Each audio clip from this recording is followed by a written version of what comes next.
اعوذ باللہ من الشیطان الرجیم بسم اللہ الرحمن الرحیم بدیع السماوات والارض انا یکون له ولد ولم تکن له صاحبہ وخلق كل شیء وهو بكل شیء علیم ولتکملوا العدۃ ولتکبروا اللہ علی ما ہداکم ولعلکم تشکرون اللہ اکبر اللہ اکبر اللہ اکبر لا الہ الا اللہ اللہ اکبر وللہ الحمد فللہ الحمد رب السماوات رب الارض رب العالمین وله الكبریاء فی السماوات والارض وهو العزیز الحکیم ونشهد ان لا الہ الا اللہ وحدہ لا شریک لہ له ملک السماوات والارض یحیی ویمیت وهو علی کل شیء قدیر ونشهد ان محمدا ابن عبد اللہ العربی الہاشمی الذی عبد اللہ ورسولہ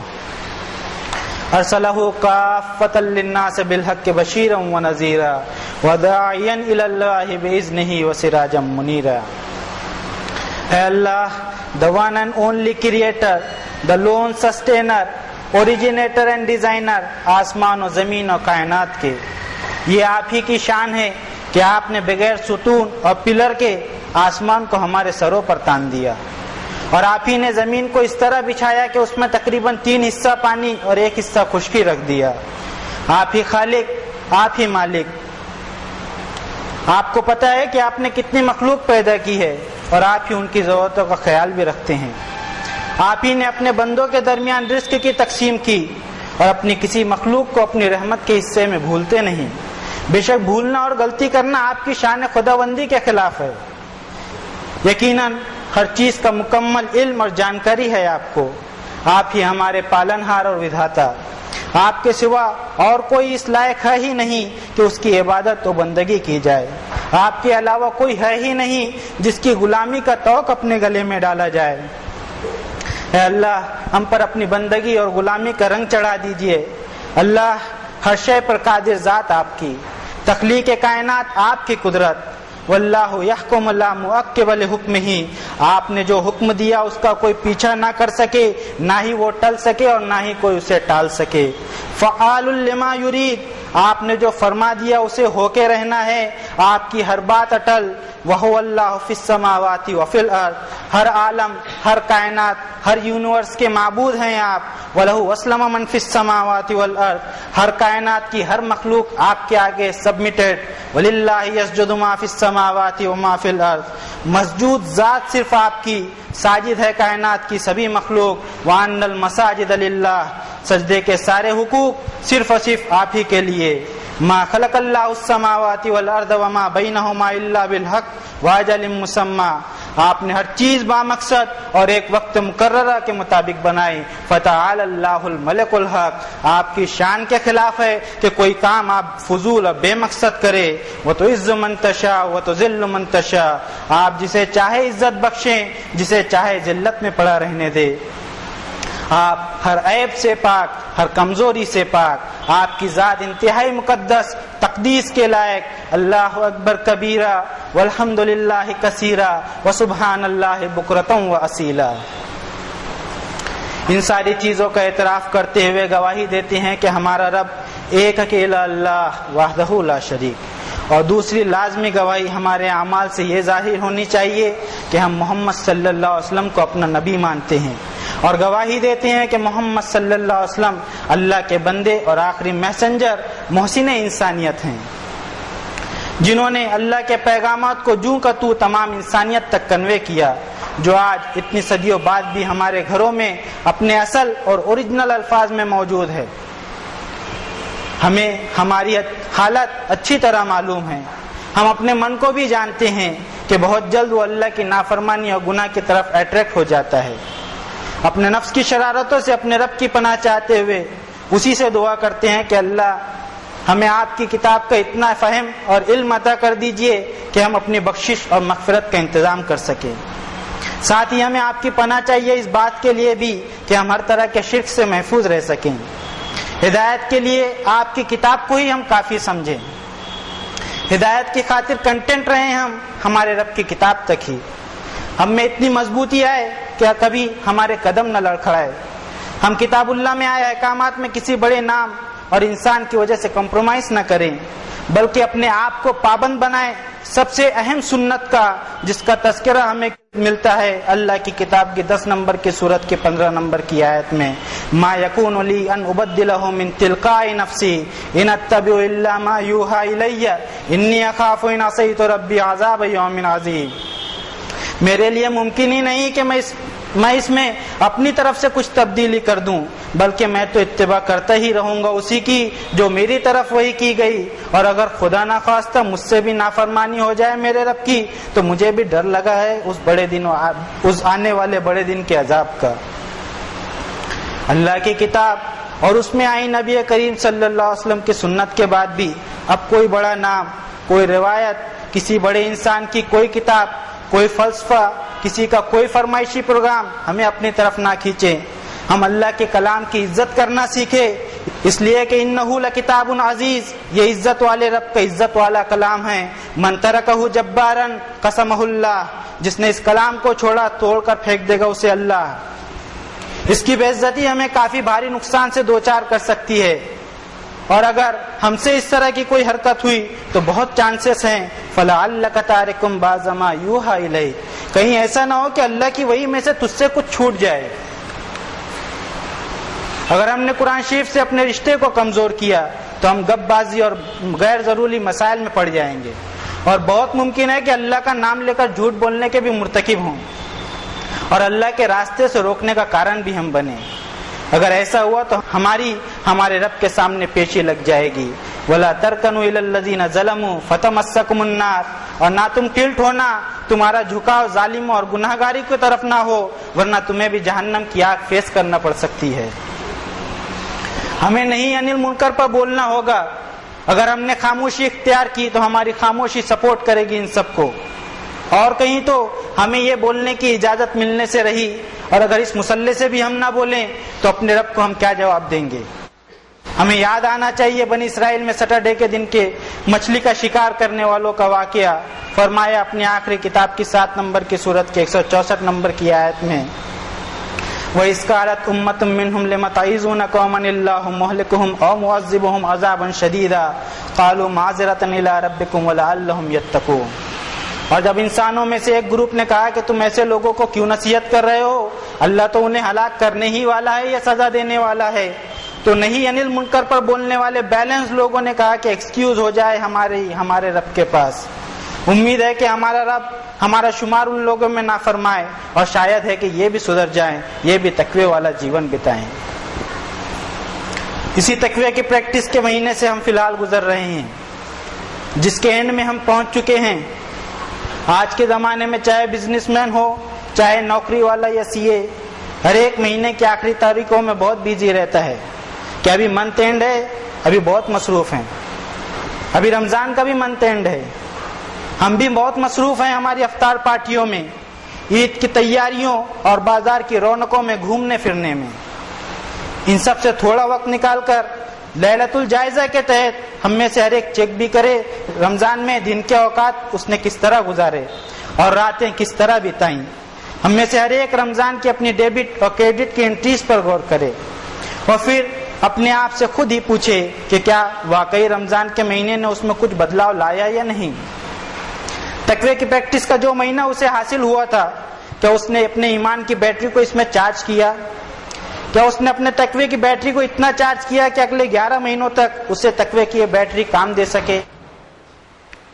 احکم السفینۃ فإن البحر عمیق، خفف ظہرک فإن العقبۃ قعود، واستقصر الزاد فإن السفر طویل، واستخلص فی العمل فإن الناقد بصیر، او کما قال النبی صلی اللہ علیہ وسلم۔ کیا واقعی ہمارا ایمان اخلاق کے اس درجے پر آ پایا کہ گہرے پانی میں بھی ہماری کشتی پار لگ جائے؟ کیا گناہوں کے بوجھ کو ہم اتنا ہلکا کر سکے کہ آخرت کی دشوار ترین گھاٹی کو پار کر سکیں؟ کیا ہمارے پاس نیک اعمال کا اتنا اسٹاک ہو سکا کہ آخرت میں ہمارا کچھ کام بن سکے؟ اور کیا ہماری نیتوں میں اتنا اخلاص آ پایا کہ پرکھنے والا اس پر ہمیں انعام دے؟ یہ ایسے سوالات ہیں جن کا جواب ہم میں سے ہر ایک اپنے آپ سے خود ہی پوچھے، کیونکہ بل الانسان علی نفسہ بصیرہ، ہر ایک اپنے آپ کو اچھی طرح جانتا ہے. ہر ایک کو پتہ ہے کہ رمضان کے پہلے اس میں کیا خامیاں تھیں اور کیا اس نے ان خامیوں کو دور کرنے کی کوشش کی. رمضان کے مہینے میں اس نے نیکیوں کے پرسنٹیج کو کتنا بڑھایا اور گناہوں کی سنکھیا میں کتنی کمی لائی. یہ صرف اسے اور اس کے رب کو ہی معلوم ہے. وَإِذَا تُلِيَتْ عَلَيْهِمْ آيَاتُهُ زَادَتْهُمْ ایمانا. کیا تراویح میں قرآن کریم کی آیتوں کو سن کر ہمارے ایمان میں اضافہ ہوا؟ کیا خوف خدا ہمارا بڑھا؟ کیا جہنم سے نجات کی ہمیں فکر ہوئی؟ کیا جنت میں جانے والے اعمال کرنے کی ہم میں امنگ جاگی؟ جن کے اندر یہ تبدیلیاں آئیں وہ واقعی رمضان کا حق ادا کر سکے. اگر ایسا نہیں ہے تو شاید فطال علیہم الامد فقست قلوبہم، شاید ہم پر مدت طویل ہو گئی اور ہمارے دل سخت ہو گئے، اتنے سخت ثم قست قلوبکم فہی کالحجارۃ او اشد قسوا، پتھر کی طرح سخت ہو گئے یا پتھر سے بھی زیادہ سخت کہ اللہ کی آیتیں سننے کے بعد بھی ہم میں کیفیت نہیں آ پائی. لو انزلنا ھذا القرآن علی جبل لرأیتہ خاشعا متصدعا من خشیۃ اللہ، اگر ہم اس قرآن کو کسی پہاڑ پر نازل کرتے تو تم دیکھتے کہ وہ اللہ کی خشیت سے دب کر چورا چورا ہو جاتا ہے. جبکہ حقیقی مومن کی شان تو یہ ہونی چاہیے اللہ نزل احسن الحدیث کتابا متشابہا مثانیہ تقشعر منہ جلود الذین یخشون ربہم ثم تلین جلودہم وقلوبہم الی ذکر اللہ. اللہ نے نازل فرمایا احسن کلام کتاب کی صورت میں، ایک ایسی کتاب جس میں توحید، آخرت اور رسالت جیسے مضامین کو الگ الگ انداز میں بیان کیا گیا. اس کتاب کے مضامین سے جلدوں کے رونگٹے کھڑے ہو جاتے ہیں ان لوگوں کے جو اپنے رب سے لرزتے ہیں. ان کی اسکنس اور دل اللہ کے ذکر سے نم پڑنے لگتے ہیں، ہمبلنس ان کی بڑھتی جاتی ہے. ہماری سانسیں ابھی بھی چل رہی ہے، ابھی ہمارے پاس طاقت بھی ہے اور وقت بھی. واپس آئے ہم اس قرآن کی طرف جس کے مضامین انسان کے قدموں کو لرزا دیں، جس کا انداز بیان قلب و ذہن میں پیوست ہو کر اسے سیراب کر دے، جس کی نورانی آیتیں جسم روح کو منور کر دے، دلوں کو دہلا کر رکھ دینے والی اور کھالوں کے رونگٹے کھڑے کر دینے والی، جس کی وارننگ انسان کو خواب غفلت سے جگانے والی. ایسے سادہ اور فطری احکام والا قرآن جس پر عمل پیرا ہونے کے لیے کسی بھی دور کے کسی بھی لیول کے آدمی پر کچھ مشکل نہیں. اتنا زبردست کلام کہ یہی قرآن جب صاحب قرآن جناب محمد رسول اللہ صلی اللہ علیہ وسلم پر نازل ہوتا تو آپ پسینے سے شرابور ہو جاتے. کبھی کبھی آپ پر رکت طاری ہونے لگتی، جہنم کے تذکرے اور اللہ کی وعید والی آیتیں آپ کو بے چین کر جاتی، آپ کے روزانہ کے معمول میں استغفار کی کثرت ہوتی جاتی اور آپ کا یہ کہنا کہ سورہ ہود نے مجھے بوڑھا اور کمزور کر دیا. اگر ہم سورہ ہود کے مضامین پر غور کریں تو یقیناً سورہ ہود میں حضرت نوح کے تذکرے کی جو منظر کشی کی گئی ہے اس سے ایک انسان کا دل کانپ ہی جاتا ہے. حضرت نوح علیہ السلام کی قوم پر عذاب کا پروسیس شروع ہو چکا ہے. اللہ کے حکم سے آسمان نے بارش برسانا شروع کر دیا اور زمین سے پانی کے چشمے ابل پڑے. حضرت نوح علیہ السلام اور ان کے بیٹے میں بات چیت شروع ہے. ایک باپ، ایک نبی اپنے بیٹے سے کہہ رہا ہے یا بنی ارکب معانا، میرے بیٹے ہمارے ساتھ آ جا. بیٹے نے کہا سآوی الی جبل یعصمونی من الماء، پاپا میں اس پہاڑ پر چڑھ جاؤں گا، وہ مجھے اس سمندری طوفان سے بچا لے گا. حضرت نوح علیہ السلام نے کہا لا عاصم اليوم من امر اللہ الا من رحیم، میرے بیٹے آج اللہ کے حکم کے سامنے کوئی کسی کو بچا نہیں سکتا. باپ بیٹے کے درمیان بات چیت جاری ہے. وحال بینہم الموج، اس درمیان پانی کی ایک موج اور لہر آئی اور حضرت نوح کے سامنے ان کے بیٹے کو ڈبو دیا گیا. اور حضرت نوح علیہ السلام نبی ہونے کے باوجود اپنے بیٹے کو نہیں بچا سکے. طوفان تھپنے کے بعد حضرت نوح علیہ السلام نے بارگاہ رب العزت میں عرض کیا رب ان ابنی من اہلی، میرے رب میرا بیٹا میرے اہل میں سے تھا. وَإِنَّ وَعْدَكَ الْحَقُّ، آپ کا ہر وعدہ بالکل سچا ہوا کرتا ہے. وَأَنْتَ أَحْكَمُ الْحَاكِمِينَ، اور آپ کا فیصلہ ہی بہترین فیصلہ ہے. ان تین جملوں میں کہیں بھی حضرت نوح علیہ السلام نے اپنے بیٹی کی سفارش میں ایک جملہ تک نہیں کہا، لیکن رب کی طرف سے فوراً گرفت ہوئی فَلَا تَسْأَلْنِي مَا لَيْسَ لَكَ بِهِ عِلْمٌ. رب نے فرمایا اے نوح، جس بارے میں تمہیں علم نہیں اس بارے میں اپنا منہ نہ کھلنا. وہ تیرا بیٹا ہوگا، تیرے گھر میں رہتا ہوگا، لیکن تجھ سے زیادہ میں اسے جانتا ہوں، انہو عمل غیر صالح، اس کے عمل ٹھیک نہیں تھے۔ رب تعالیٰ کی اس تنبیہ پر حضرت نو گھبرا کر عرض کرتے ہیں، رب انی اعوذ بک ان اسألک ما لیس لی بہ علم والا تغفر لی وترحمنی اکن من الخاسرین۔ میرے رب مجھے اپنی پناہ عطا کر دیجیے، اس لیے کہ میں منہ کھول بیٹھا اس بارے میں، میں لب کشائی کر بیٹھا اس بارے میں جس کا مجھے علم نہیں، اور اگر مجھے آپ نے معاف نہ کیا اور مجھ پر رحم نہ کیا تو میں تو برباد ہو جاؤں گا۔ یہ اس دنیا کا حال ہے جس میں ایک نبی نے 950 سال کار نبوت انجام دیا، اور اس کی اتنی سی بات پر رب کا جلال کا یہ عالم، تو کل قیامت کے دن کون کس کا پرسان حال ہوگا، وہاں کسے پڑی ہوگی اپنی آخرت داؤ پر لگانے کی۔ یہی وجہ ہے کہ ہر ایک قرآن شریف سمجھنے سے روکتا ہے۔ ہر ایک کے پاس ایک بڑا نام ہے جسے وہ اپنا نجات دہندہ، اپنے موکش اور سیلویشن کا ذریعہ سمجھتا ہے۔ کسی کے پاس خدا کے اوتار کا کارڈ ہے تو کسی کے پاس خدا کے بیٹے کا کارڈ، کسی کے پاس اس کے محبوب کا کارڈ ہے تو کسی کے پاس گلی کے ولی کا کارڈ۔ لیکن قرآن شریف ایک انسان کو کسی جھوٹے بھرم اور دھوکے میں نہیں رکھتا، بلکہ اسے خیالی بھرم اور تمناؤں کے چکر سے نکال کر حقیقت کی دنیا میں لاتا ہے۔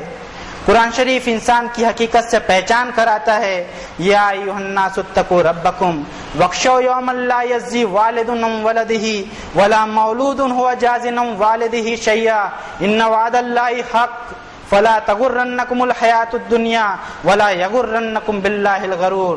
اے انسانوں، ڈر ڈر کر جیو تمہارے رب سے اور لرز جاؤ اس دن سے جس دن نہیں کام آئے گا والد اس کی اولاد کے کیس میں کسی طرح، اور نہ ہی اولاد پیمنٹ کر سکے گی اپنے والد کے ڈیوز کا کچھ بھی۔ بے شک وعدہ اللہ کا اپنے وقت پر سچ ہو کر ہی رہا کرتا ہے، تو دنیاوی زندگی کی چمک دمک تمہیں اپنی طرف اٹریکٹ کر کے دھوکے میں نہ ڈال دے، اور نہ ہی کوئی دھوکے باز اللہ کے تعلق سے تمہیں دھوکے میں رکھے۔ اس سے زیادہ کلیئر کٹ دین اور کیا ہو سکتا ہے؟ وہ تمام بلڈ ریلیشنز جن کا احترام اس دنیا کی زندگی میں لازمی ہے، وہ دین جو مشرک اور انکاری والدین کے حقوق کو بھی پامال نہیں کرتا بلکہ انسانیت کو کنٹریبیوٹ کرنا سکھاتا ہے، اسی دین کا ٹوٹ ضابطہ ہے کہ قیامت میں کوئی حسب نسب، کوئی ریلیشن اینڈ کنیکشن کام نہیں آئیں گے۔ فَإِذَا نُفِخَ فِي الصُّورِ فَلَا أَنْسَابَ بَيْنَهُمْ يَوْمَئِذٍ وَلَا يَتَسَاءَلُونَ۔ پھر جب سور میں پھونکا جائے گا تو نہیں کوئی حسب نسب اور رشتہ داری ہوگی انسانوں کے درمیان، اور نہ ہی اس کا کوئی کوشچن ہی وہاں اٹھے گا۔ چاہے اللہ کے خلیل حضرت ابراہیم علیہ السلام کے والد ہوں، چاہے حضرت نوح علیہ السلام کا بیٹا ہو، چاہے حضرت نوح علیہ السلام اور حضرت نوح علیہ السلام کی بیویاں ہو، چاہے رسول کریم صلی اللہ علیہ وسلم کے چچا ہوں، جو کوئی رب کے احکامات کو نہ مانے، اس کی بادشاہت کو قبول نہ کرے، اپنے آپ کو مکمل طور سے اس کے سامنے سبمٹ نہ کر دے، اور اس کے اعمال صالح اور نوبل نہ ہوں، کوئی رشتہ داری، کوئی نسلی امتیاز، کوئی شفاعت، کوئی کنیکشن، کوئی ریزرویشن اس کے کام نہیں آ سکتا۔ ومن اصدق من اللہ قیلا، اور مالک یوم الدین سے زیادہ سچی بات کس کی ہو سکتی ہے؟ اب اس دن کی حقیقت بتا کر رب تعالیٰ نے پوچھا، افمن یتق بوجہہ سوء العذاب یوم القیامہ وقیل للظالمین ذوقوا ما کنتم تکسبون۔ کیا پھر کوئی ہے جو اپنے آپ کو قیامت کے دن برے عذاب سے بچانے کی فکر کرے، جس دن گناہگاروں سے کہا جائے گا کہ تم اپنی کمائی اور حرکتوں کی سزا چکھتے ہی رہو؟ تو ہمارا رسپانس یہ ہونا چاہیے کہ ہاں ہمارے رب، ہم بچانا چاہتے ہیں اپنے آپ کو قیامت کے عذاب سے۔ انا ہدنا الیک، ہدایت کی خاطر ہم آپ کی طرف پلٹتے ہیں، آپ ہمیں بتائیں کہ عذاب سے نجات، موکش اور سیلویشن کے لیے ہمیں کیا کرنا ہوگا۔ تو رب نے فرمایا، انما الہکم الہ واحد فمن کان یرجو لقاء ربہ فلیعمل عملا صالحا ولا یشرک بعبادۃ ربہ احدا۔ اچھی طرح اس بات کو سن لو کہ تمہارا معبود، تمہارا مالک، تمہارا کرتا دھرتا ایک اکیلا اللہ ہی ہے۔ تو اب جسے اپنے رب کی ملاقات پر یقین ہو، اسے چاہیے کہ وہ نیک، نوبل اور انسانوں کے بھلے کے کام کرے، اور اپنے رب کی عبادت اور غلامی میں کسی کو شریک نہ کرے، کسی کو بھاگیدار نہ بنائے۔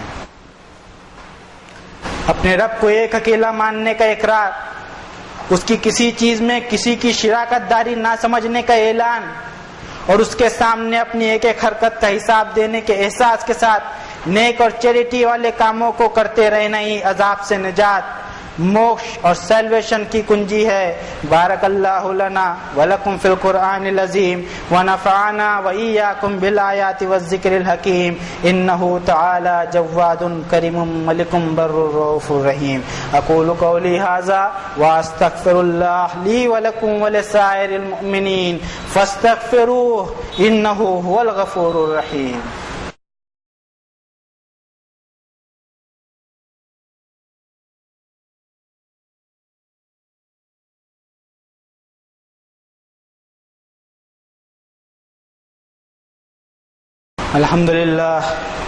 الحمدللہ وحدہ والصلاة والسلام علی من لا نبی بعد۔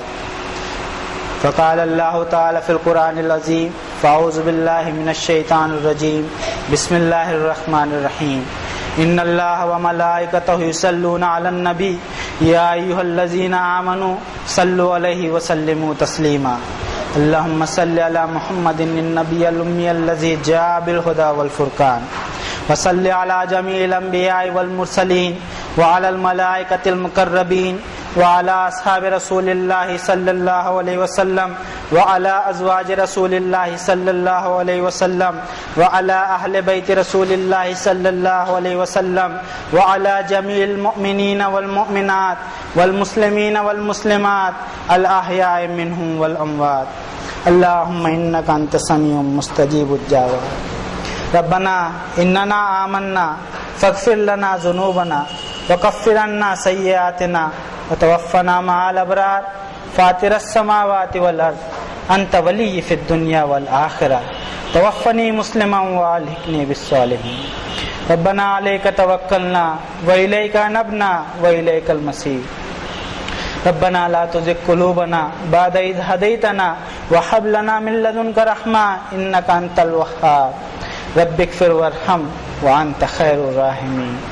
ربنا اصرف عنا عذاب جہنم ان عذابها کان غراما انها ساءت مستقرا ومقاما۔ ربنا وآتنا ما وعدتنا على رسلك ولا تخزنا يوم القيامة انك لا تخلف الميعاد۔ رب انی اعوذ بک من همزات الشیاطین واعوذ بک رب ان یحضرون۔ رب انی لما انزلت الی من خیر فقیر۔ رب اغفر لی ولوالدی وللمؤمنین یوم یقوم الحساب۔ رب ارحمہما کما ربیانی صغیرا۔ رب اوزعنی ان اشکر نعمتک التی انعمت علی وعلی والدی وان اعمل صالحا ترضاہ وادخلنی برحمتک فی عبادک الصالحین۔ اللہم ارنا الحق حقا وارزقنا اتباعہ وارنا الباطل باطلا وارزقنا اجتنابہ۔ اللہم ارنا الاشیاء کما ہی۔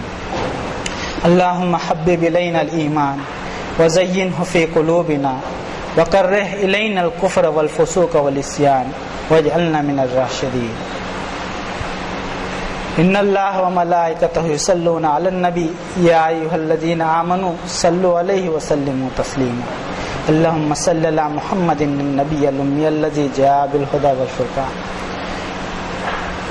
ربنا تقبل منا انك انت السميع العليم وتب علينا انك انت التواب الرحيم برحمتك يا ارحم الراحمين۔ عباد اللہ اتقوا اللہ رحمنی ورحمکم اللہ۔ ان اللہ یأمر بالعدل والاحسان وایتاء ذی القربى وینہی عن الفحشاء والمنکر والبغی یعظکم لعلکم تذکرون۔